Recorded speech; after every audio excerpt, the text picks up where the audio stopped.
Hola Juanpa, hoy nos quedamos en la U para hacer el guión de teoría de Estado. Sí, bro, como te dije, esta vez compré el ChatGPT para que no haya que leer.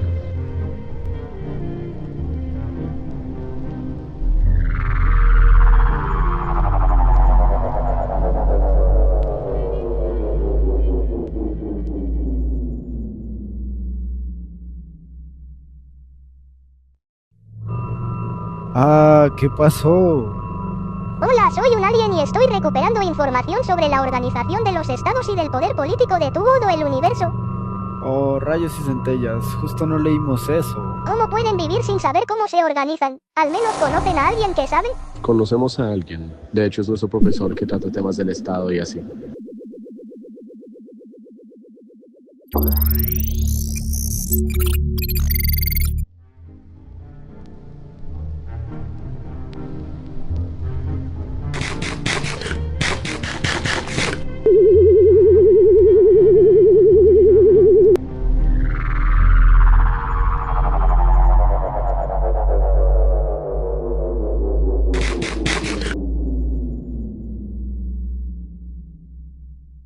Ah, ¿qué pasó? ¿Dónde estoy?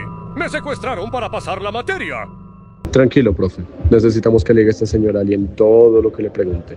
Hola, soy un alien y estoy recuperando información sobre la organización de los estados y del poder político de todo el universo. Si respondo todo, ¿me dejas ir? Sí, sé que su organización se basa en algo llamado Estado como en muchos otros planetas, así que primera pregunta, ¿qué es el Estado moderno? Estado de Derecho y Estado Social de Derecho, ¿tienen diferencias? Claro que tienen diferencias. Mira en palabras simples. El Estado moderno es cuando el poder se concentra en una autoridad fuerte, como los reyes, con apenas límites. Luego aparece el Estado de Derecho, donde ese poder ya no puede hacer lo que quiera, sino que está sometido a la ley y a una constitución que divide funciones y protege derechos. Finalmente está el Estado Social de Derecho, que es el que tenemos hoy en muchos países, donde además de limitar el poder, el Estado tiene que intervenir para garantizar cosas como la igualdad, la justicia y condiciones de vida digna.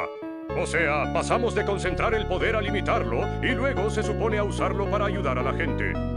Interesante, entonces su estado no siempre fue igual. Pero si cambió tanto, ¿quién puso las reglas de cómo se organiza? ¿Y quién las sigue o aplica después? Ahí entra el concepto de poder constituyente y constituido.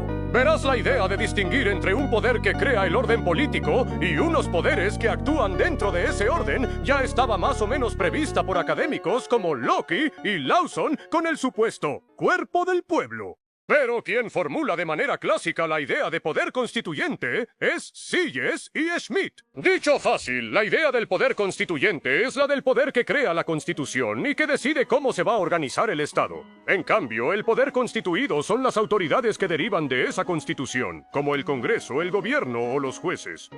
Bueno, pero ese poder que crea las reglas, ¿también tiene reglas o algo?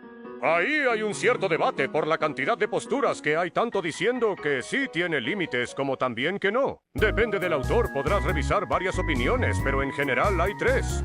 C.A.S. dice que sí hay límites. El poder constituyente debe actuar solo para hacer la constitución, por un tiempo determinado, y respetando la voluntad de quienes representa. Schmidt dice lo contrario, que si ese poder está en cabeza del pueblo soberano, entonces es absoluto, y no tiene más límites que los que él mismo quiera ponerse.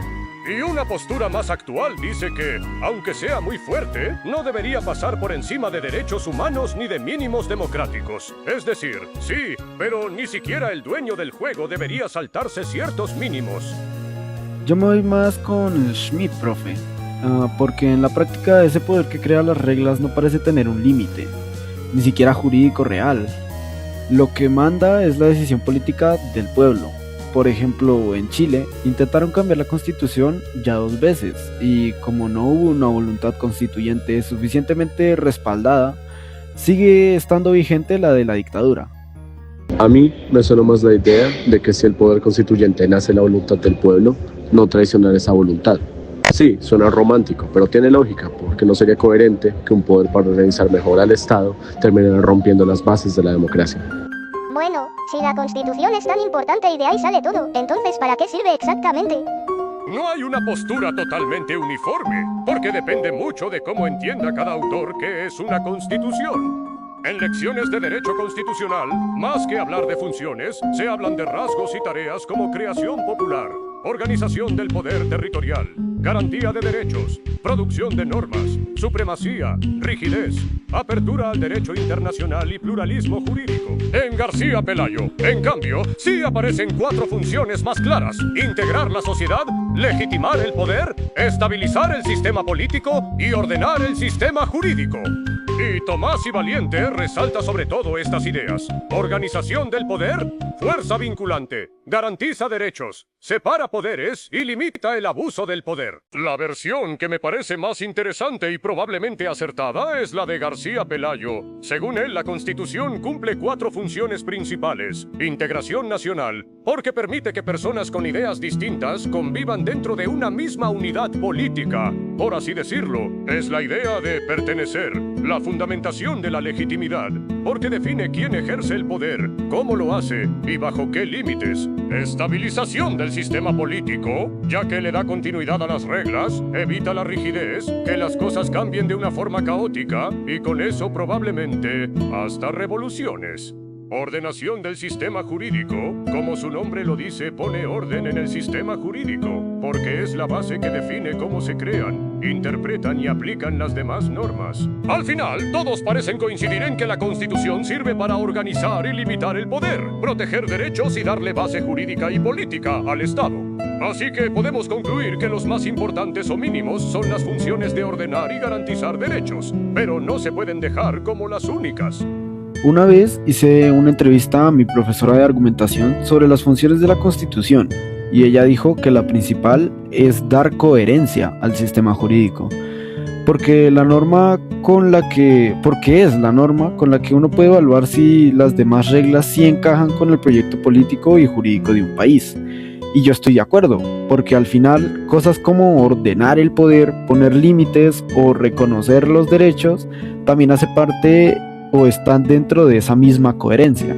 Oye, si la Constitución es la que le da coherencia a todo el sistema y define ese proyecto político del que hablas, ¿cómo se hace para que el pueblo realmente participe en ese proyecto y no se quede solo en el papel?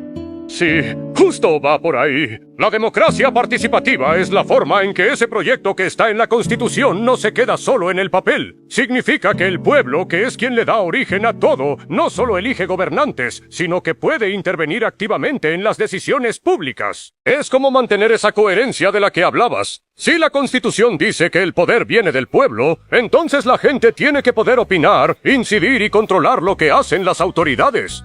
No es solo votar y ya, sino participar de manera constante en cómo se organiza y funciona el Estado. O sea que el pueblo participa activamente, pero si hay tantas opiniones distintas, ¿cómo hacen para organizar todo ese desorden y convertirlo en decisiones concretas del Estado?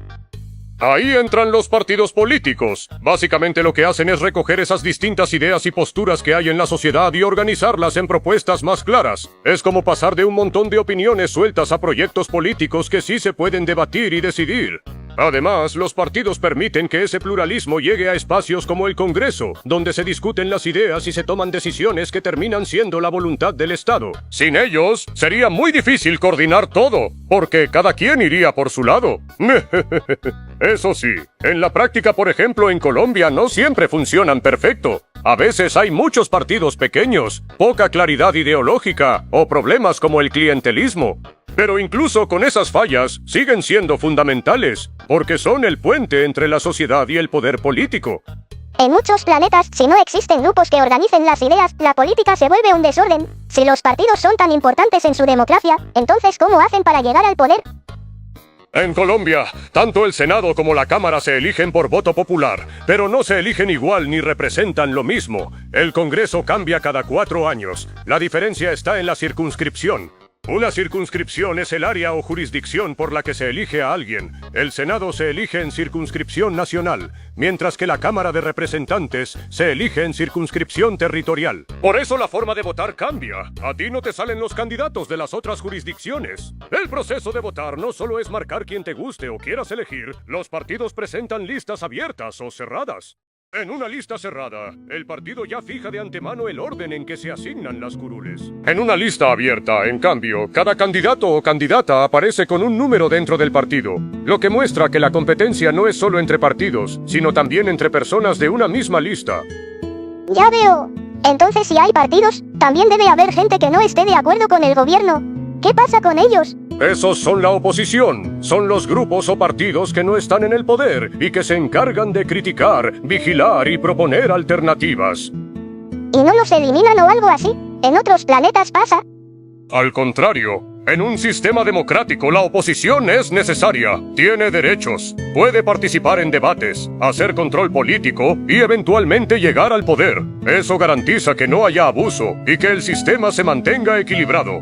Listo, esas han sido todas las preguntas. Humanos, los devolveré a la Tierra ahora mismo.